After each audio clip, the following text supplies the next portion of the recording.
জনগণ, পুলিশ সহ আইনশৃঙ্খলা রক্ষার দায়িত্বে থাকা সবাইকে নিয়ে দেশে চলমান অরাজকতা নির্মূল করা হবে বলে জানিয়েছেন সেনাবাহিনীর ৪৬ পদাতিক ব্রিগেডের অজিয় ৪-এর অধিনায়ক লেফটেন্যান্ট কর্নেল নাহিদুজ্জামান খান। শুক্রবার বিকেলে রাজধানীর আজিমপুরে জননিরাপত্তা বিষয়ক সমন্বয় সভা শেষে একথা জানান তিনি। নাহিদুজ্জামান জানান, নগরীর বিভিন্ন এলাকায় ডাকাতির যে আতঙ্ক দেখা দিয়েছে তা প্রতিরোধে সেনাবাহিনী সজাগ দৃষ্টি রাখছে। তবে পরিস্থিতি পুরোপুরি নিয়ন্ত্রণ করা সেনাবাহিনীর একার পক্ষে সম্ভব নয়। এজন্য সকলের সহযোগিতা প্রয়োজন।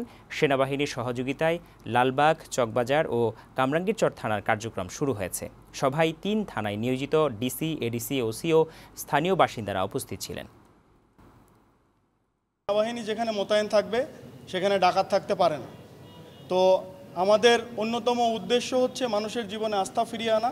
আস্থা ফিরিয়ে আনতে হলে এই ধরনের নাশকতাকে প্রতিহত করতে হবে এবং এই নাশকতা প্রতিহত করার জন্য শুধু সেনাবাহিনী একাই আসলে এটা করতে পারবে না।